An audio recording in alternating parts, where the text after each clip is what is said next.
السلام علیکم، صراط مستقیم چینل میں آپ سب کو میں خوش آمدید کہتا ہوں۔ آج 21 جنوری 2020 ہے۔ آج کی خبروں کا آغاز میں اس حدیث پاک سے کرنے جا رہا ہوں۔ نبی کریم صلی اللہ علیہ وآلہ وسلم نے ارشاد فرمایا، بعض اوقات انسان زبان سے ایسی بات کہہ جاتا ہے کہ جس کا اسے اندازہ ہی نہیں ہوتا ہے، اور وہ جہنم میں اس زبان سے کہی ہوئی بات کی بنا پر اتنی دور جا گرتا ہے جیسے مشرق اور مغرب ایک دوسرے سے دور ہیں۔ اب ہم نظر ڈالتے ہیں آج کی کچھ اہم ترین خبروں پر۔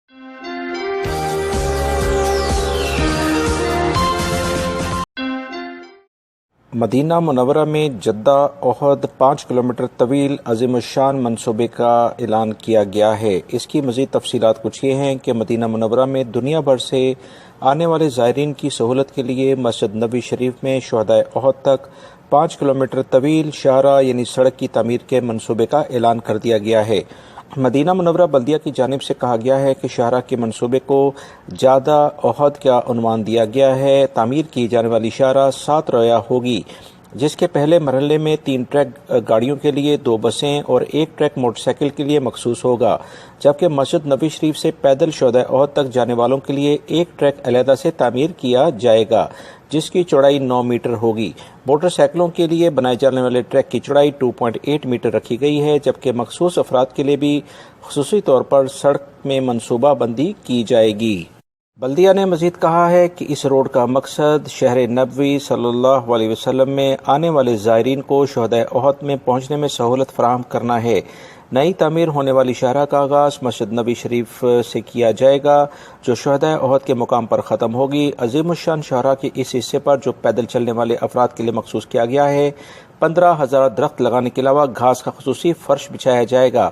یاد رہے یہ روڈ 2 طرفہ ہوگی، دونوں جانب 7 ٹریک تعمیر کیے جائیں گے۔ شاہراہ کی دونوں جانب پارکنگ کے لیے مخصوص جگہ ہوں گی تاکہ وہاں اپنی گاڑی میں آنے والے زائرین کو کسی بھی قسم کی دشواری پارکنگ کے سلسلے میں نہ ہو۔ پیدل چلنے والوں کے لیے شاہراہ کے اطراف میں طہارت خانے اور دکانوں کے علاوہ کھانے پینے کے سٹالز بھی تعمیر کیے جائیں گے تاکہ مسجد نبوی شریف سے پیدل شہدائے احد تک جانے والے راستے میں نہ صرف آرام کر سکیں بلکہ اشیاء کھانے پینے کی بھی وہ خرید سکیں اور لطف اندوز طریقے سے وہ چیزیں خریدتے ہوئے اس سفر کو طے کریں۔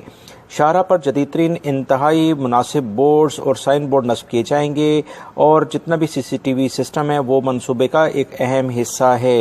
یاد رہے اس سے پہلے زائرین کی سہولت کے لیے شہر کی انتظامیہ نے زیارت کے مقامات جس میں مسجد قباء، غزوہ خندق کے مقام، شہدائے احد یعنی غزوہ احد والی جگہ تک لے جانے کے لیے بسوں کا خصوصی انتظام کر رکھا ہے۔ آنے والے دنوں میں اس سے بہت سارے غیر ملکی افراد کو اس پروجیکٹ سے کافی روزگار انشاءاللہ ملے گا۔ سعودی عرب میں مرغی اب مہنگی ہو گئی ہے۔ اس کے بارے میں مزید جو اطلاعات آئی ہیں وہ یہ ہے کہ 20 جنوری 2020 سے مرغی کی قیمتوں میں 10% سے 12.5% اضافہ کیا گیا ہے، جو کہ بغیر ویلیو ایڈڈ ٹیکس کے ہوگا۔ اس سلسلے میں مزید جو اطلاعات آئی ہیں کہ چارہ فیکٹریوں میں 20 سے 25% ان میں اضافہ دیکھنے میں آیا تھا، کیونکہ انہیں مہنگی غذا مل رہی تھی، کیونکہ حکومت نے مرغیوں کی غذا جو سبسڈی دے رکھی تھی وہ 1 جنوری سے ختم کر دی گئی ہے۔ ذرائع کا کہنا ہے کہ مرغے کی قیمت 1 ریال سے 1.5 ریال تک بڑھ جائے گی اور یہ اضافہ وزن کے لحاظ سے ہوگا، جیسے کہ 10 کلو والی مرغی 10.5 ریال میں اس وقت ملتی ہے، جو کہ اب 12 ریال میں ملے گی۔ اس کے ساتھ ساتھ مزید خبریں آئی ہیں کہ چاولوں کی قیمتوں میں بھی 10 سے 15% اضافہ دیکھنے میں آ رہا ہے۔ سعودی الیکٹرک کمپنی نے اعلامیہ جاری کر کے بتایا ہے کہ 2020 کے فروری کے مہینے یعنی اگلے مہینے سے سعودی عرب کے مختلف ایریاز میں پہلے مرحلے میں 5 لاکھ کے قریب جو الیکٹرک میٹر ہیں انہیں سمارٹ میٹر، جو کہ نئے میٹر ابھی جدید سعودی الیکٹرک کمپنی لگانے جا رہی ہے، وہ سٹارٹ کیے جا رہے ہیں۔ اس سلسلے میں مزید جو اطلاعات آئی ہیں کہ سعودی حکومت نے پچھلے دنوں یہ اعلامیہ جاری کیا تھا کہ سعودی عرب میں جتنے بھی الیکٹرک کے میٹرز ہیں وہ تبدیل کیے جائیں گے۔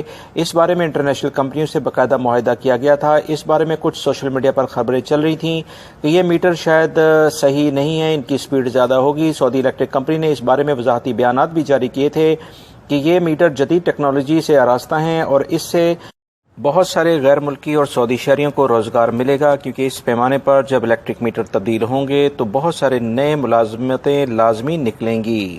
اسی بنا پر دوستوں میں مسلسل کہتا آیا ہوں کہ اپنے ڈاکومنٹس جو بھی لیگل ڈاکومنٹس سعودی عرب میں ہیں انہیں بالکل صحیح رکھیں۔ انشاءاللہ روزگار کے بڑے مواقع سعودی عرب میں موجود ہیں۔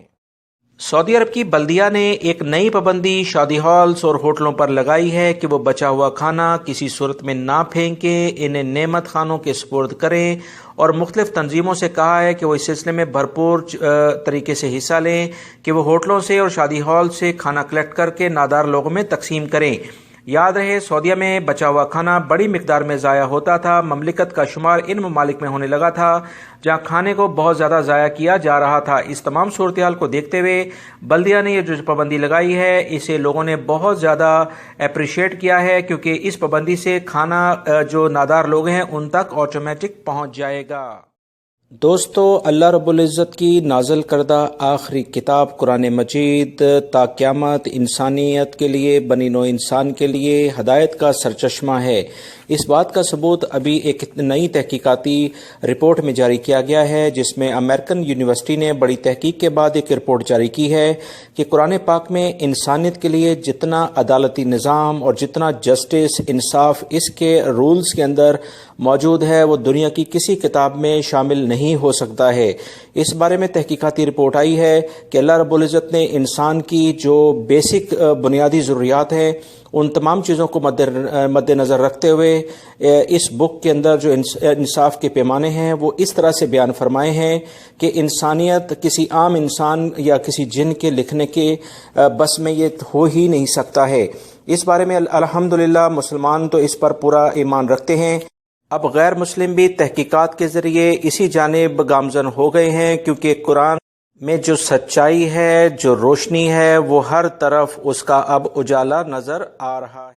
ریاض میں پولیس نے خبر شیئر کی ہے کہ نشاور اشیاء کا عام استعمال کرنے والے 4 نوجوانوں کو گرفتار کر لیا گیا ہے، جن کی ویڈیو سوشل میڈیا پر وائرل ہوئی تھی۔ وہ گاڑی میں فخری انداز میں نشاور اشیاء استعمال کر رہے تھے۔ اس بارے میں ریاض پولیس کے ترجمان کا کہنا ہے کہ سوشل میڈیا پر اس ویڈیو کلپ کا جائزہ لے کر شراب نوشی کرنے والے افراد کو گرفتار کر لیا گیا ہے اور ان کے کیس کو عدالت میں مزید کارروائی کے لیے پیش کر دیا گیا ہے، کیونکہ اس طرح کی حرکات اخلاقی اور مذہبی لحاظ سے اور قانونی لحاظ سے بالکل صحیح نہیں ہے۔ ان کے خلاف بھرپور کارروائی ہونے جا رہی ہے۔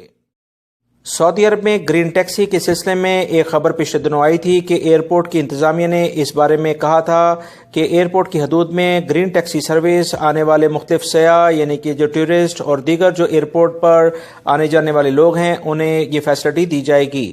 اس بارے میں مزید جو اطلاعات آئی ہیں کہ اس بارے میں باقاعدہ اگلے ہفتے سے اس کا آغاز ہونے جا رہا ہے، جس میں 30 سے 35 ہزار جو مختلف ٹیکسیز ہیں وہ ایئرپورٹ کے حدود میں رکھی جائیں گی، تاکہ مختلف افراد کو آنے جانے میں جو فیسلٹیز ہے وہ دی جائے، کیونکہ بہت سارے غیر ملکی افراد جب ایئرپورٹ پر آتے ہیں تو مختلف ٹیکسیز والے افراد ان سے زیادہ رقم لیتے ہیں، جبکہ ان ٹیکسیز کی قیمت یا ان کا کرایہ بہت کم رکھا گیا ہے۔ محکمہ موسمیات نے اطلاع دی ہے کہ سعودی عرب کے زیادہ تر علاقوں میں موسم کی صورتحال کافی تبدیل ہو رہی ہے اور سردی کی شدت میں مزید اضافہ ہونے جا رہا ہے۔ سعودی عرب میں تبوک سے ملحقہ جتنے بھی علاقے ہیں، حائل اور اس کے علاوہ ریاض ریجن کے کچھ علاقوں میں کافی سردی ہوگی۔ تبوک اور حائل کے علاقوں میں ہلکی برف باری بھی ہو سکتی ہے۔ اس کے علاوہ سعود کے علاقوں میں تیز ہواؤں کے ساتھ بارشیں ہوں گی، لہذا تمام افراد احتیاطی تدابیر اختیار کریں۔ جدہ، مدینہ اور مکہ کے علاقوں میں ہلکا گرد و غبار کے بعد بارشوں کے سلسلہ شروع ہونے جا رہا ہے۔ سعودی عرب میں ایک رپورٹ جاری ہوئی ہے کہ سعودی عرب میں 2020 کے ابتدائی کچھ ہی دنوں میں 201 ارب ریال کے شیئرز غیر ملکی افراد نے خریدے ہیں، جس میں سب سے زیادہ اکثریت غیر ملکی خلیجی ممالک کے افراد کی ہے، جن کے پاس پہلے 45 ارب ریال کے شیئرز تھے جو کہ بڑھ کر 50 ارب ریال کے ہو گئے ہیں۔ یاد رہے پچھلے دنوں ارامکو نے اپنے شیئرز 1.5% مارکیٹ میں نیلام کیے تھے، جس میں بہت زیادہ لوگوں نے دلچسپی لی تھی اور بڑی اکثریت نے ان شیئرز کو خریدا تھا۔